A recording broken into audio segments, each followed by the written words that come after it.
The air in the IGA mountains was always thin, but tonight it felt non-existent, pressed out by the sheer weight of the mission.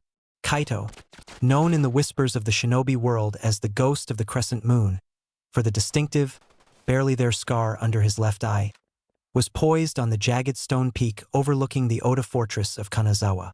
He was not a warrior bound by the strict, often suicidal, codes of the samurai. He was a shinobi, a master of endurance, deception, and the art of the unseen. His training had begun almost before he could walk. Walking silently on gravel and sand, scaling smooth walls with iron claws, and learning to breathe in rhythm with the night. Tonight, those lessons were his lifeline. The target was the scroll of the obsidian serpent, a relic rumored to contain not just martial techniques, but a forgotten philosophy of the wind, the ultimate guide to evasion and untouchability. It was a MacGuffin, yes, but a dangerous one that the brutal Shogun Oda sought to claim and weaponize. The Shogun's fortress was a marvel of medieval security.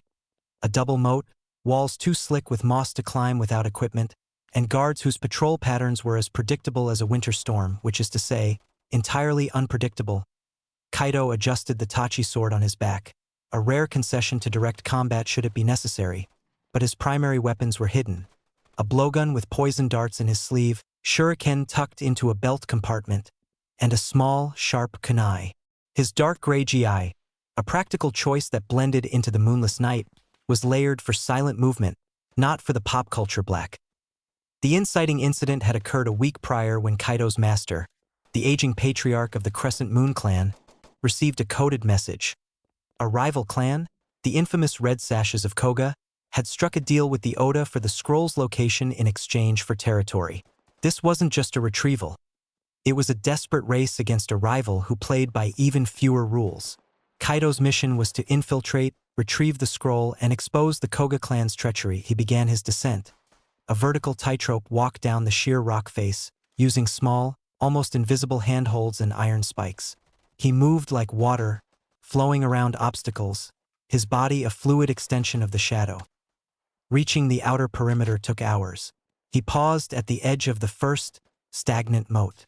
He used a small, inflated animal skin float to cross the water without a ripple. The guards above were looking for men in armor or obvious black outfits, not a whisper moving beneath the water's surface. Inside the compound walls, the air grew tense.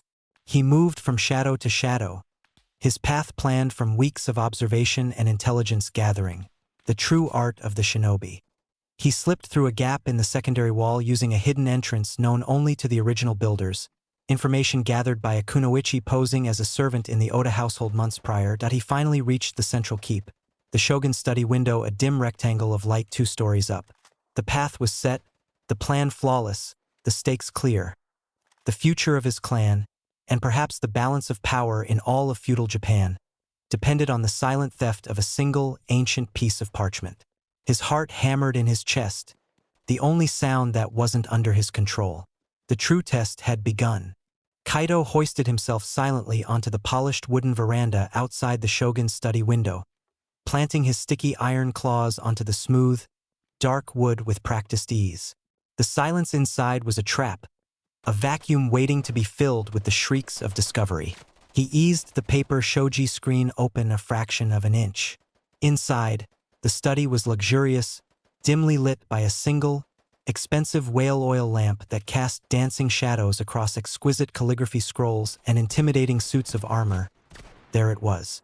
The scroll of the obsidian serpent rested on a black lacquer stand in the center of the room, stark against the opulent backdrop. He slipped inside, his presence less substantial than the dust motes floating in the lamplight. He was halfway across the tatami mats when the air changed.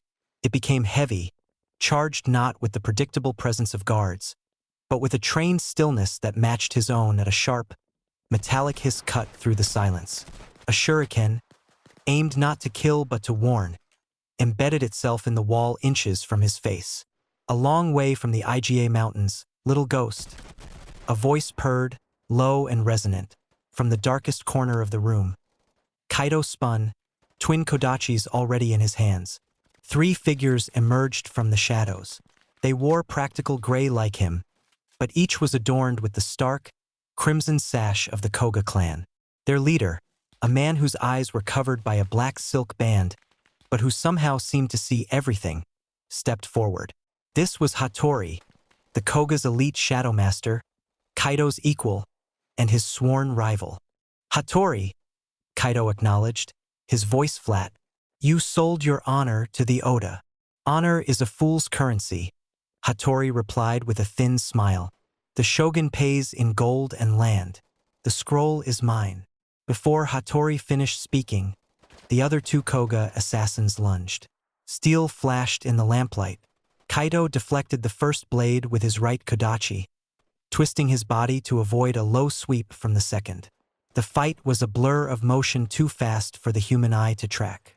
The small study became a whirlwind of gray and red, with splintering under misplaced blows. Kaido fought defensively, using the room's constraints against his attackers, funneling them into each other.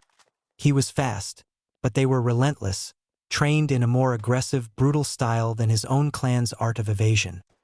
The sounds of battle could not be contained. Outside, the blaring, cacophonous gong of the fortress alarm system shattered the peace of the night.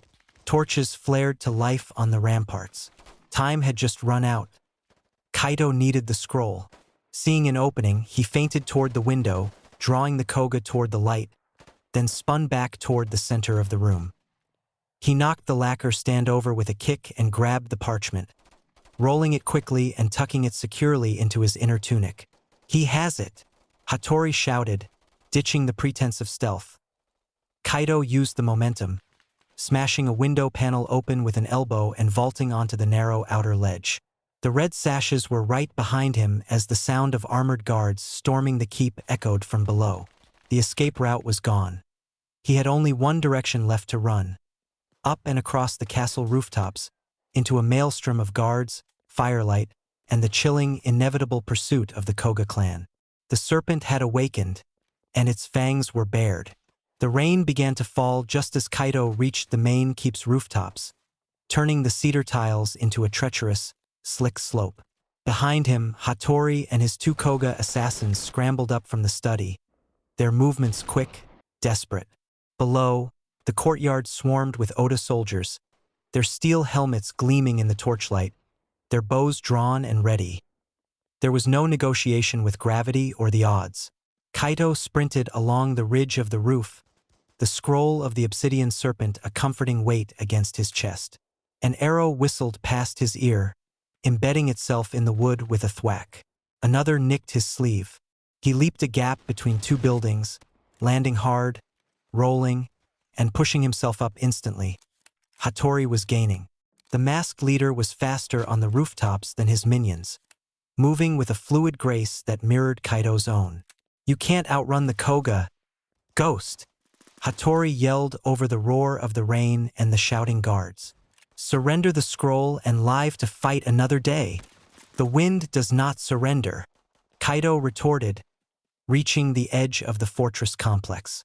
Beyond this final wall was a sheer drop into a tributary of the main river, 100 feet down into churning, rock-filled water. It was a leap of faith, a leap of suicide. The two trailing Koga ninjas cornered him. Hattori landed in front of him, drawing a long, wickedly curved katana. There was nowhere left to run. Kaido didn't draw his sword. Instead, he pulled the scroll from his tunic. The enemy paused, thinking he might surrender it. Kaido broke the wax seal with his thumb and unfurled the ancient parchment just enough to read the first passage in the dim light of the nearest torch. It wasn't a set of movements, it was a breathing exercise, a philosophy of presence and flow. Become the air through which the storm passes. Fool! Hattori lunged, blade raised high for a finishing strike. Kaido implemented the teaching. He didn't move away from the strike. He moved into it, sidestepping at the very last microsecond, turning his body into a void. Hattori's momentum carried him forward, off balance. Kaido placed a single, precise palm on Hattori's chest, not a strike, but a push, leveraging all of his opponent's powerful forward momentum against him. Hattori, the great Shadow Master, tumbled backward, shouting as he plummeted off the roof edge and into the darkness below. The remaining two Koga ninjas hesitated, their master defeated by an unseen force. Kaido didn't wait. He looked down at the churning river far below, took a deep breath, centered his chi as the scroll had instructed, and leaped into the void. He hit the water hard, the shock momentarily stealing his breath, but the wind technique had worked. He was aligned, flexible, flowing with the impact rather than fighting it. The strong current pulled him under, washing him several hundred yards downstream, away from the fortress, away from the guards' prying eyes. Kaido surfaced a safe distance away, coughing, soaked, but alive. On the riverbank, hidden among the reeds, he saw a familiar, knowing face. One of his clan's Kunoichi agents, waiting with 2 saddled horses. He climbed out of the water, the scroll miraculously dry inside its oiled wrapping. As the first pale orange rays of the rising sun broke over the Iga Mountains, Kaido mounted his horse. The mission was complete, the rival clan thwarted, and the secrets of the wind were safe in the hands of the Crescent Moon clan once more. They rode off into the dawn, the ghost and the scroll, toward a future of peace and a job well done.